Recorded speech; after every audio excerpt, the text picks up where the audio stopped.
IAS ഓഫീസറും വിഴിഞ്ഞം അന്താരാഷ്ട്ര തുറമുഖ ഡയറക്ടറുമായ ദിവ്യ എസ് അയ്യർക്കെതിരെ കേന്ദ്ര രഹസ്യാന്വേഷണ വിഭാഗത്തിന്റെ അന്വേഷണം വരുന്നു. കേന്ദ്ര സർവീസിലെ ഉദ്യോഗസ്ഥയായ ദിവ്യ ഗുരുതര പെരുമാറ്റ ചട്ടലംഘനം നടത്തിയെന്ന വാർത്തയെ തുടർന്നാണ് ഈ അന്വേഷണം. മുൻ മന്ത്രിയും MP-യുമായ കെ രാധാകൃഷ്ണനെ ആലിംഗനം ചെയ്യുന്ന ചിത്രമാണ് വിവാദമാകുന്നത്. മന്ത്രിയായിരുന്നപ്പോൾ രാധാകൃഷ്ണൻ പത്തനംതിട്ട ജില്ലാ കളക്ടറുടെ ഔദ്യോഗിക വസതി സന്ദർശിച്ചപ്പോൾ എടുത്ത ഫോട്ടോ ആയിരുന്നു ഇതെന്ന് കോൺഗ്രസ് നേതാവും ദിവ്യ എസ് അയ്യരുടെ ഭർത്താവുമായ ശബരിനാഥൻ സോഷ്യൽ മീഡിയയിലൂടെ വ്യക്തമാക്കിയതും സംഭവത്തിൻ്റെ ഗൗരവം വർദ്ധിപ്പിച്ചിട്ടുണ്ട്. കളക്ടറുടെ ഔദ്യോഗിക വസതി എന്ന് പറയുന്നത് ക്യാമ്പ് ഓഫീസായാണ് പ്രവർത്തിക്കുന്നത്.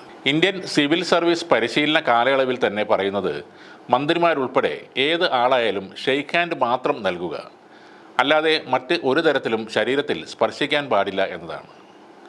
ഷെയ്ക്ക് ഹാൻഡ് നൽകുന്നത് പോലും അപ്പുറത്തുള്ളയാൾ കൈനീട്ടിയാൽ മാത്രമാണെന്നും IAS പരിശീലന കാലയളവിൽ പഠിപ്പിക്കുന്ന കാര്യമാണ്. ഈ പാഠം മറന്നുകൊണ്ടാണ് ദിവ്യ എസ് അയ്യർ ഇപ്പോൾ പ്രവർത്തിച്ചിരിക്കുന്നത്. ഇത് ഗുരുതര ചട്ടലംഘനമായാണ് വിലയിരുത്തപ്പെടുന്നത്.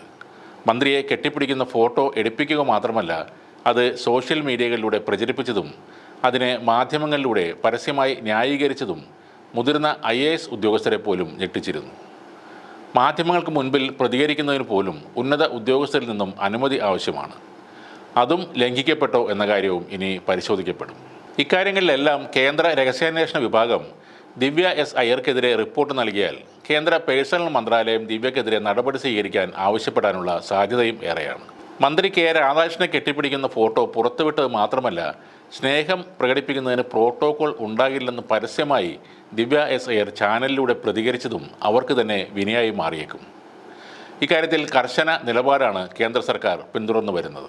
വർഷങ്ങൾക്ക് മുൻപ് പ്രധാനമന്ത്രി നരേന്ദ്രമോദിയുടെ മുന്നിൽ കൂളിംഗ് ഗ്ലാസ് വെച്ച് സ്വീകരിക്കാൻ നിന്ന ഛത്തീസ്ഗഡ് കേഡറിലെ ഒരു ജില്ലാ കളക്ടർക്ക് നോട്ടീസ് നൽകുകയും നടപടി സ്വീകരിക്കുകയും ചെയ്തിരുന്നു. വസ്ത്രധാരണ രീതി IAS ഉദ്യോഗസ്ഥന് ചേർന്നതല്ലെന്ന് കണ്ടാണ് അന്ന് നടപടി സ്വീകരിച്ചത്. ബസ്റ്റർ ജില്ലാ കളക്ടർ അമിത് കാട്ടാരിയേക്കാണ് ഇത്തരമൊരു അനുഭവം നേരിടേണ്ടി വന്നിരുന്നത്. ഛത്തീസ്ഗഡ് ജഗൽപൂർ വിമാനത്താവളത്തിലെത്തിയ മോദിക്ക് ഷെയ്ക്ക് ഹാൻഡ് നൽകുമ്പോൾ അമിത് കട്ടാരിയ കൂളിംഗ് ഗ്ലാസ് ധരിച്ചിരുന്നു. ഇതാണ് ചട്ടലംഘനമായി അധികൃതർ അന്ന് കണ്ടെത്തിയിരുന്നത്. ഉദ്യോഗസ്ഥന്മാർക്ക് ഓരോ സാഹചര്യങ്ങളിലും ധരിക്കേണ്ട ഡ്രസ് കോഡ് നൽകിയിട്ടുണ്ട്.